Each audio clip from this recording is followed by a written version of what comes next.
বৈঠক চলছে কংগ্রেস হাইকমান্ডের সঙ্গে প্রদেশ কংগ্রেস নেতৃত্বের। একেবারে এই বঙ্গে তৃণমূলের সঙ্গে কোন ফর্মুলায় আসন সমঝোতা হবে। দিল্লিতে অধীর চৌধুরীদের সঙ্গে বৈঠকে মল্লিকার্জুন খার্গে, রাহুল গান্ধীরা, সেই ছবি আপনারা দেখতে পাচ্ছেন।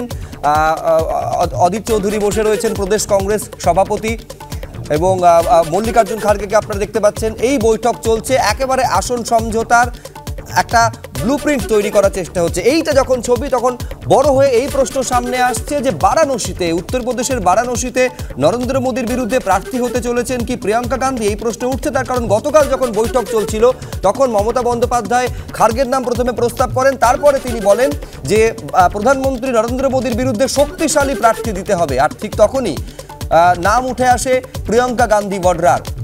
2014 আপনারা জানেন যে বারাণসীতে মোদীর বিরুদ্ধে প্রার্থী হয়েছিলেন কেজরিওয়াল। এখন এইটা দেখার বিষয় যে প্রিয়াঙ্কা গান্ধীর নামে বিরোধী জোটের মধ্যে সর্বসম্মতি তৈরি হয় কিনা। আজকে যখন বৈঠক হচ্ছে প্রধানমন্ত্রীর সঙ্গে মুখ্যমন্ত্রীর, তারপরে যখন বেরিয়ে আসেন এই প্রিয়াঙ্কা গান্ধী ইস্যুতে প্রশ্ন করা হয়েছিল মমতা বন্দ্যোপাধ্যায়কে, কি বললেন দেখুন।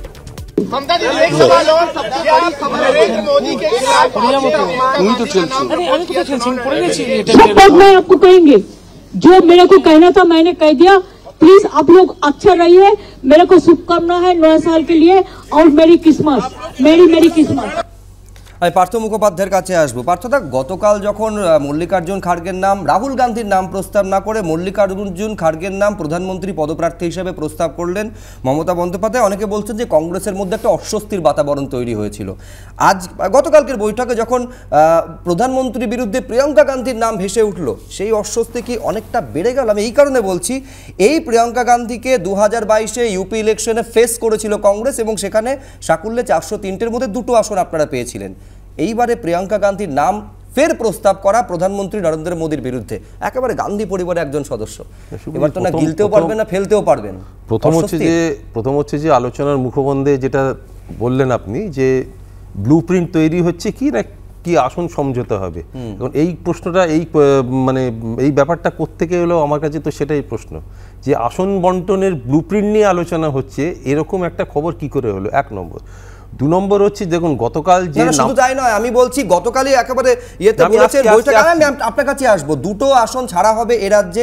সেখানে নাকি সূত্রের মারফত এই খবরও পাওয়া গেছে যে প্রদেশ কংগ্রেসের তরফে দাবি করা হতে পারে যে 2টো নয় 6টা আসন তারা চাইবে। এরপরে কি হবে সেটা তো বৈঠকের পর জানা যাবে। সূত্র মারফত, এখন ব্যাপার হচ্ছে যে সূত্রটা তো অনেক, যাই হোক না, সূত্র অনেক সময় ঠিক হয়, অনেক সময় ভুল হয়, আবার অনেক সময় ঠিক হয় না। এখন কথাটা এখানে, কথাটা হচ্ছে যে গতকাল তার নামটা অ্যানাউন্স করা হলো। আপনি বললেন যে রাহুল গান্ধীর নাম না অ্যানাউন্স করে তার নাম কেন করা হয়েছে। প্রথম কথা, এমন কোনো বাধ্যবাধকতা কোথাওই ছিল না যে রাহুল গান্ধীর নামটি অ্যানাউন্স করতে হবে, অন্য কোনো নাম অ্যানাউন্স করা যাবে না। কংগ্রেসের কথা বলেনি, বরঞ্চ যে প্রশ্নটা উঠেছে যে মমতা বন্দ্যোপাধ্যায় কেন এই নামটা অ্যানাউন্স করছেন।